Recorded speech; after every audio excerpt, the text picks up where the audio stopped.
Namaste and welcome to Apna Gurukul, one little step towards success. We are discussing the number system of NCRT class 9th, and we have already discussed the definition of rational, irrational, and we are proceeding further in this particular video.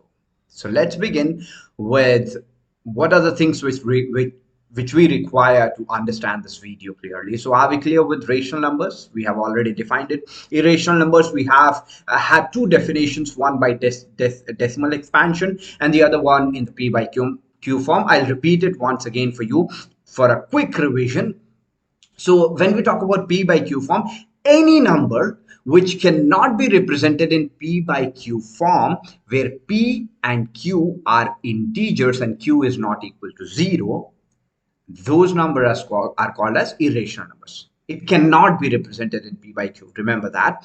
And in the second, when we talk about decimal expansion, over there, irrational numbers are the are the decimal expansions rather, which are non-terminating and non-recurring. That means it never ends as well as it does not repeat at all. I hope that's clear with. We have already discussed what's a number line, and did we discuss so far plotting numbers on the number line? Yes, we have discussed that in our junior classes, but have we discussed how to plot rational numbers and then how to plot irrational? If you don't remember, this video is for that. Let's begin with a fantastic quotation, which I'm repeating once again. Maths is fun when we practice it enough. I request for all of you to give it a chance. It's so much fun, but it requires a practice, a good amount of practice. So as we discussed in the last video that with real numbers, all the numbers on the number line are covered. That is why Cantor and Dedekind, two of the great mathematicians, they came up with the same line that every real number is represented by a unique point on the number line. Also, every point on the number line represents a unique real number. That is a very, very important thing we have to understand. I'll repeat, every real number, whatever real number you have, it has one specific point on the number line. One specific point. It cannot lie anywhere else. That is important. Also, every point on the number line. Now, the number line has infinitely many points, right? So every little point represents a unique real number. That is very, very, very important statement in terms of in the field of mathematics. And Cantor and Dedekind were two of great mathematicians who worked on numbers and its nature of infinity. When we go to BSc, you will understand the proof of this particular line.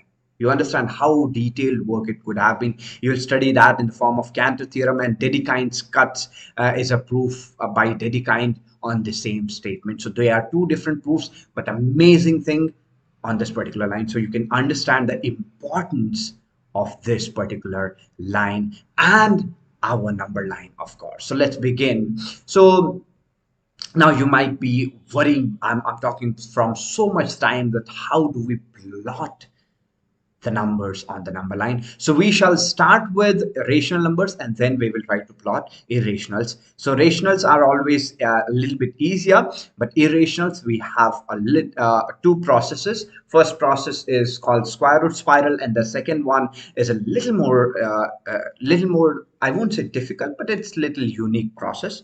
We will study that in the further videos. So let's begin with how do we plot rational numbers. So since all the numbers has a position on the number line, we must know, right, where its position is and how do we find that position. So we will start with all the rational numbers. I have got 6 examples. As you can see, they are all rational numbers because they can be represented in the P by Q form. So as you can see, I have to represent 1 by 2. So what do we do is, first we try to find what is the decimal expansion of 1 by 2. Why am I saying it? Let's first find out and find the decimal expansion, and then I will let you know. So 1 by 2. So 2 is the divisor and 1 is the dividend. So since 1 is less than 2, so we will directly take a decimal. So it becomes a 0, 2 5s are 10.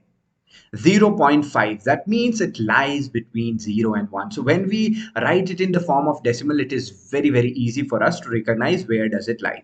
That means it lies between 0 and 1. So that we are clear with, that it lies between 0 and 1. So it lies somewhere between 0 and 1. So what do we do is, what does it say? 1 by 2, right? So what is our thought process is 0 and 1, right? We have to find 1 by 2. Yep. So we try to divide the number line from 0 to 1 into 2 equal halves, because that is what it says, 1 by 2, one part out of the 2. So we will divide it into 2 equal halves. I'm dividing into 2 equal halves. Let's see what happens. As you can see over here, I have divided this into 0. I'll change the color of the ink. It's 0 is here and 1 is here. When I divide it into 2 equal halves, this is 1 half and this is 1 half. This point is known as 1 by 2. I hope that makes sense. And then when we talk about 2 by 4, its equivalent fraction is again 1 by 2. So it represents the same number. So that, what is the learning over here? The learning is the equivalent fractions have one single point on the number line. I repeat, all the equivalent fractions have one single point on the rational line. So all equivalent fractions mean all the equivalent rational numbers. It's not like 1 by 2 has a different place, 2 by 4 has a different place, because nonetheless they represent the same point on the number line. Remember the line which we discussed about Cantor and the decline? That is what it means. Every point represents a unique number, right?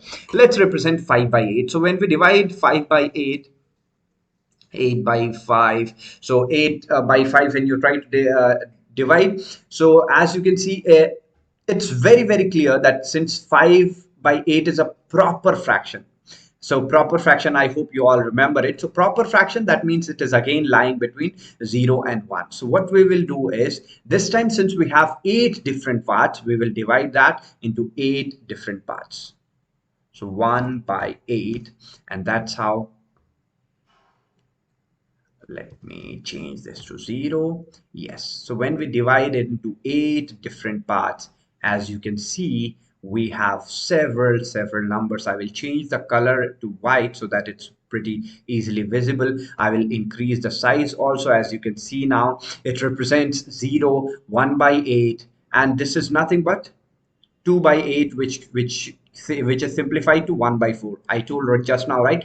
All the equivalent fraction have the same point. Then 3 by 8, 4 by 8 is nothing. 4 by 8 can be reduced to 1 by 2, and that's how we write it. Then 5 by 8, this is the point we were talking about. 5 by 8, we were asked to plot 5 by 8 on the number line, and 3 by 8 is the second one. So 3 by 8 can be plotted over here. I hope that makes sense. Then we have 3 by 4 and 1 by 4. We will try to do that. Now we will divide this number line by 1 by 4. Yeah. So when we do it by 1 by 4, and I will do it 0. Okay.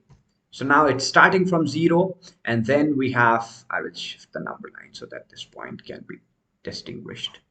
Yeah. So now 0 from 0, then 1 by 4, 2 by 4 can be represented as 1 by 2, and that's how we have written this. And then 3 by 4, 4 by 4, 4 by 4 is nothing but 1. 5 by 4 is after 1, which becomes an improper fraction, as you can observe. You see how beautifully it is arranged. Then you can see 6 by 4 can be reduced to 2. I hope you are very much clear with simplification. I'm doing simplification very, very fast.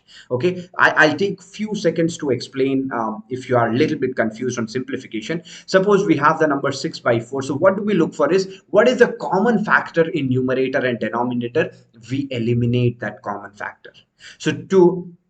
What are the factors of what are the factors of 6? So it can be represented as 2 times 3, And then 4 can be represented as 2 times 2. So as you can see, there's a common factor. So 2 and 2 we can cancel out because they results to 1, and that is why we can cancel it out. I hope the reason is clear. I'm very, very much particular about you being clear about the reasons. Okay, I hope you are now clear with why do we simplify the numbers. I'll repeat the process once again. Whatever number we have, we look for common factors in numerator and denominator, because common factors, see, numerator and denominator, simply this symbol represents division, right? So when we divide the same number, as we saw here, 2 divided by 2, so that results to 1, and that is why we can cancel it out. I hope that makes sense. So this can be a 6 by 4 is nothing but 3 by 2, and that's how we get to 3 by 2. So now we have to represent 3 by 4 and 1 by 4. It's very clearly visible, 1 by 4 and 3 by 4. Yeah. So now you might be thinking, I'm just doing it with the automatic number line, which does everything on its own. But how will you do it? So let's take some more time to understand that as well. So first, I will do what I'll do is I'll draw a line, and then I'll bring our scale, and here comes the scale, and then I will measure the point till 1. Okay, so now what will I do is I will divide this particular one into 4 different parts, right? 4 equal parts. So if we have to divide into 4 equal parts, so it should be divided as 0.25. So it should be somewhere around here. So that makes it a little bit complex process, but when you draw it on the notebook, you have lots of space, and then you can divide that particular thing into equal halves. Or what you can do is, shall I tell you this? Because with the compass, it's very, very easier to plot the midpoint. I hope you know the process. If not, shall we discuss it? Okay, we'll discuss it sometime later. So just we need to plot the midpoint. After we have plotted the midpoint, then once again the other midpoint can be plotted. Okay, let me explain it to you. So 0 and 1, the midpoint is 0.5. So that is where we plot it. Okay, this becomes the midpoint. Yeah, so after this midpoint is plotted, what we will do is we will look for the midpoint between this and this. Okay, so the midpoint between 0 and 1 will be 0.5. So between 0 and 0.5 we'll look for the midpoint. I hope you can now recall why we discussed how to find rational numbers between midpoint. So when you divide from 0 to 1 into 4 equal parts, you can easily find out 3 by 4 and 1 by 4, right? So I hope now that makes sense. How do we do the process of plotting a rational number on the number line? This was pretty much easier. We just need to divide the number line into so many parts. That's all is the main thing about plotting rational numbers on the number line. I hope that makes sense. Now moving towards irrational. How do we plot root 2 on the number line? Now, my answer would be we take help of the Pythagoras theorem. As we discussed the Pythagoras theorem, the story of irrational numbers, it started with Pythagoras theorem, and that is how we think about it and do it. So what happened was, if we have to plot root 2 on the number line, what do? Is we have a right angle triangle, an isosceles right angle triangle. I'll be a little bit precise in this. Isosceles right angle triangle, where the other two sides are 1 units and 1 unit. And this particular line will automatically, the hypotenuse will automatically be root 2. So that much we are clear with. So somehow, if we are able to make this particular I would say right angle triangle on the number line, then we are done. Yes or no? Then we are done with our plotting of the number line. So that is what we do. So now I will have, yes. So now we will try to plot this on the number line. So we will take the number line, a little bit liberty we will take. Okay, so what kind of liberty is, we will take the number line as a little bigger. Okay, a little bigger line, and one of this becomes 0, and this will be 1 unit. Okay, this is bigger than 1 unit. Let me make it clear. But since we are drawing it and you must see it visually clearly, I'm taking it a little bit bigger. So what did we observe just now? That if we are able to make a right triangle where both the sides are 1 units and 1 units, then its hypotenuse is root 2 units. So let's try to do that with the help of our utensils. Once again, a scale. Now, as you can see, we have measured 1 unit already. So what we will do is a 90-degree over here. We will measure a 90-degree. Now, I am able to do it because I have a graph paper with me. This is, I've converted this particular board into a graph paper. If you don't have a graph paper, let me remind you how to use the protractor. As I discussed in the beginning, that you must be thorough with the basic geometry, how to use a protractor. So when we use a protractor, what do we look for is this particular midpoint. This particular point is called as the midpoint of the protractor. This must coincide with the point where we want to make the angle. So as you can see, I have already plotted it. And then this baseline, which is the 180-degree straight line, this must be overlapping with the line on which we are making the angle. And then as you can see, we have to make the 90-degree angle. So we make a point over here, which is 90-degree. And then we move the protractor from here. And then we connect this particular line as this, and we get a 90-degree line. But we want the line till here, till this point. I will name that point as A.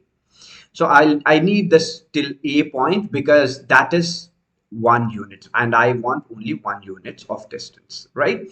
So now my work with the protractor is over. So I will erase the protractor, and then we got a 90-degree over here because we measured the 90-degree, and we got a 90-degree over here, and that is how you can take in your notebook as well. And then we connect this particular line. So now this is 1 unit. We have a right angle triangle, so 1 unit and 1 unit.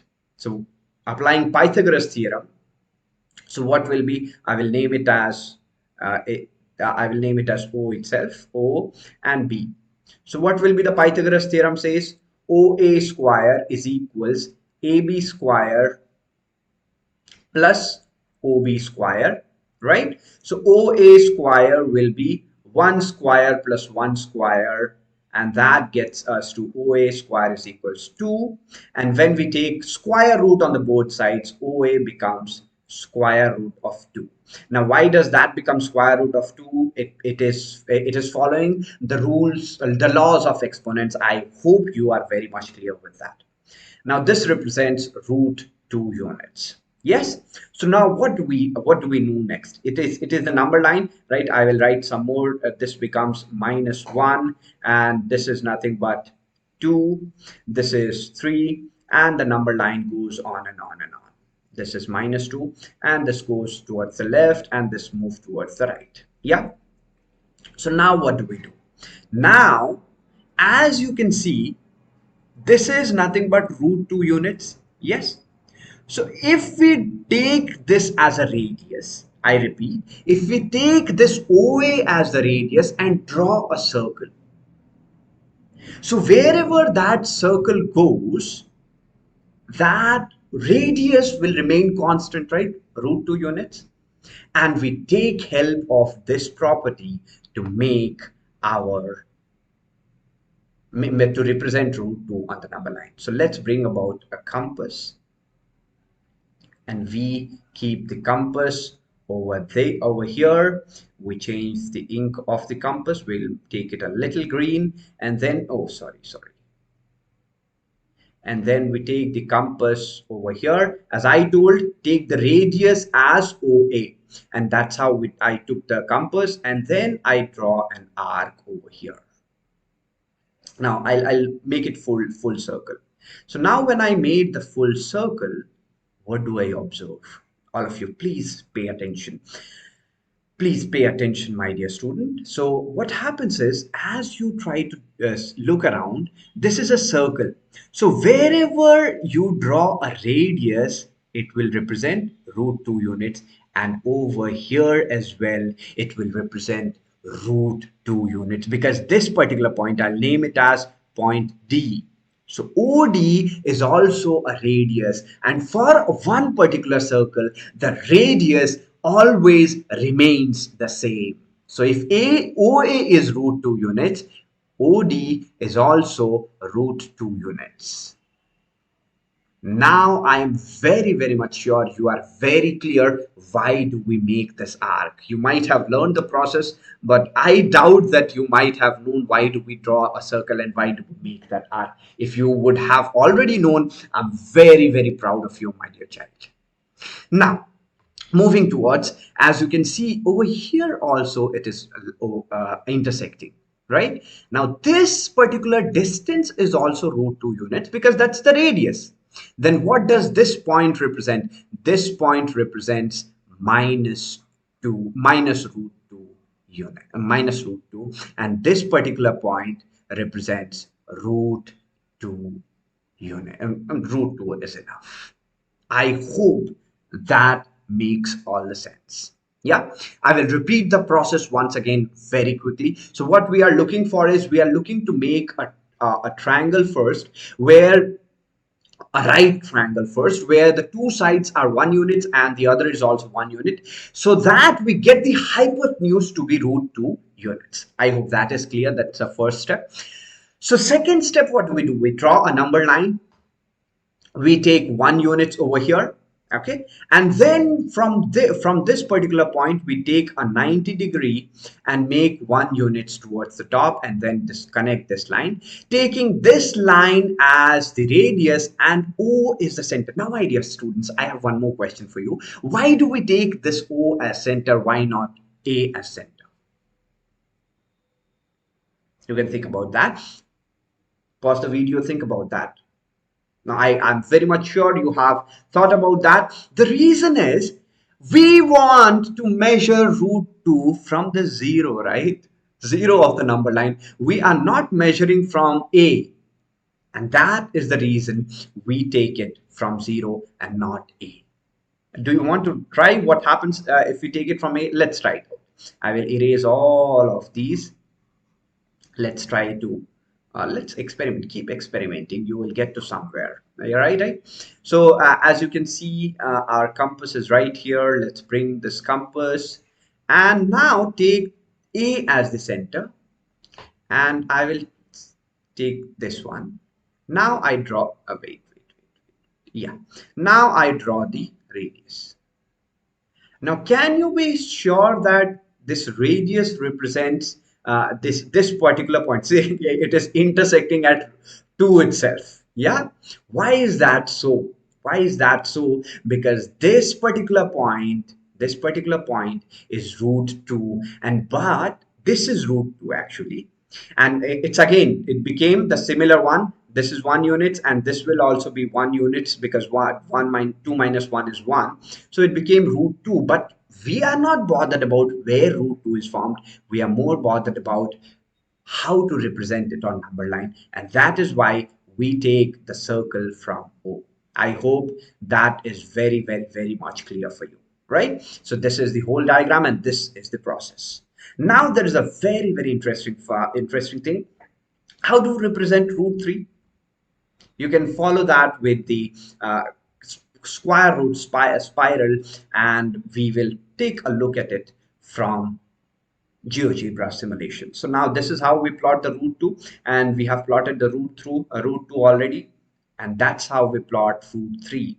We just take a 90-degree wherever the point was. We take a 90-degree, we make one unit of line, and then we connect. I will tell you the reason why do we do that after a while. Just focus on this one for a while. Then we move on to root 4, root 5. As you can see, root 4, it is going exactly at the point of 2, right? So that means this process is very accurate, and that's how this keeps on going and going. So what do we observe here is, if we somehow know what is the point of root 3 on the number line, we can easily find root 4. If we know the position of root 4, we can find the value of root 5. If we know the position of root 6, we can find the value of root 7, root 8, root 9, and so on and so forth. And that is why we say directly, if we somehow are able to plot root n minus 1 on the number line, I mean root n minus 1 on the number line, we can plot root n on the number line as well.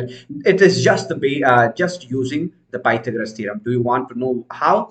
Let's discuss it. So if we have root n square, sorry, n minus 1. So what does the Pythagoras? I have to represent root n, right? So what does the Pythagoras theorem says? Yeah.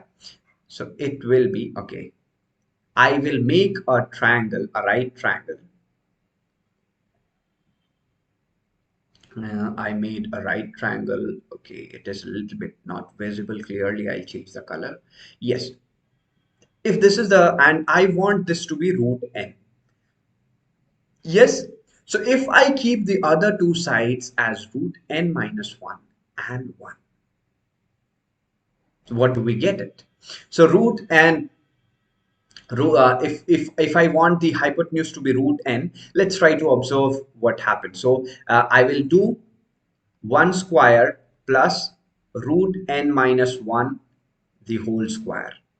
That is the right hand side of the Pythagoras theorem, right? So this becomes root over 1 square is 1 plus a root n minus 1 whole square is n minus 1. 1 and 1 gets cancelled out, so I get root n. That means the hypotenuse is root n. If I take one of the sides of the particular Pythagoras right angle triangle as root n minus 1 and then the other side as 1, right? So that makes it much more easier to plot any number on the number line. Okay, so let's discuss it in a little more detail, little more I would rather say minute details. Okay, so I have plotted root 2 like this. Yeah, so this is 1 unit. I don't think that I'm dragging it too much. It is a little bit, I feel it is a little bit required, and that's why I'm doing it. So now what happens is I will eliminate this one. Yeah. So now I have 1 unit and 1 unit, and this particular hypotenuse is root 2 units. Now, as you saw in the spiral, what do? We draw a 90-degree over here as well. So I will draw that 90-degree. And that this 90-degree also, we take it as 1 unit. Okay, and then we connect this hypotenuse. Okay, so let's try to observe all according to the formula. This is 90-degree and this is 1 unit. Okay, so I will name it as O, A, B, and C. So now by Pythagoras theorem in triangle OBC, I want the value of OC square. Yes, so OC square is equals to BC square plus OB square. Yes or no? So now OC square is equals, BC is nothing but 1 square and OB is nothing but root 2 the whole square. Yep.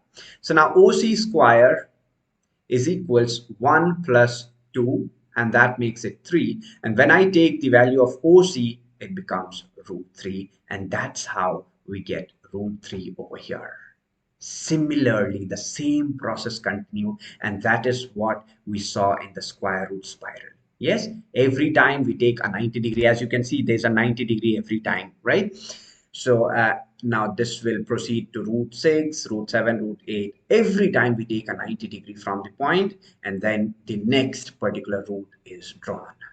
Yeah. So now let's, this square root spiral is clear. Now I have one more interesting, a little bit different approach for you guys. Now root 5, if you have to plot, instead of plotting it through that big process, what can you do? You just draw a side length of 2 and a side length of 1 on the number line. How does that make sense? So let's suppose you have a right angle triangle, where one of the side is 2 and the other side is 1. So what will be the hypotenuse? So it will be square root of 2 square plus 1 square. So square root of 4 plus 1, that gets you to square root 5. Yeah. And similarly, you can also look for square root 7 and all such similar square roots. Yep. So that makes it much more interesting because you can now draw, you can now plot all the irrational numbers according to your choice, according to your creativity. Yep. So that was a great discussion. So very quick question. Now, are all square root square root of every positive integer an irrational number? Now, what do I mean by that question? Whatever you positive integer we have, like 0, 1, 2, 3, 4, 5, 6, 7, 8, 9, 10, all the other, I'm sorry, a 0 is not a positive. 0 is a non-zero integer, okay? Sorry, non-negative integer, okay? Don't get confused with that, but we will discuss that sometime later. So positive integer is 1, 2, 3, 4, 5. So if you make if you try to find square root of all these numbers, are they all irrational? If not, give an example. You can pause the video, think about that for a moment. I know you thought of 4. If you take the square root of 4, we get 2 as the answer, and 2 is not an irrational. This is the smallest example we can take. We have square root of 9, square root of 16, all the square root of all the perfect square numbers. We will never get an irrational number. I hope you are very much clear with the square root spiral. With the help of Pythagoras theorem, how can we plot any irrational number on the number line? I mean any irrational number with a square root, and under the square root we have positive integers, right? That is how we learned so far. Now we have still yet to learn what if we have this under the square root. Yes, so that will be discussed in the further videos. I hope you had a lot of fun. I hope you had a great learning session with Apna Gurukul. I'm Shakti Savarn. Thank you so much for your patience hearing. I hope you understood this concept. If you have any doubt, do let me know in the comments, and or wait for 12 p.m. IST on Sunday. We'll meet live. We'll have a good question answer session. Till then, see you. Keep smiling. Jai Hind.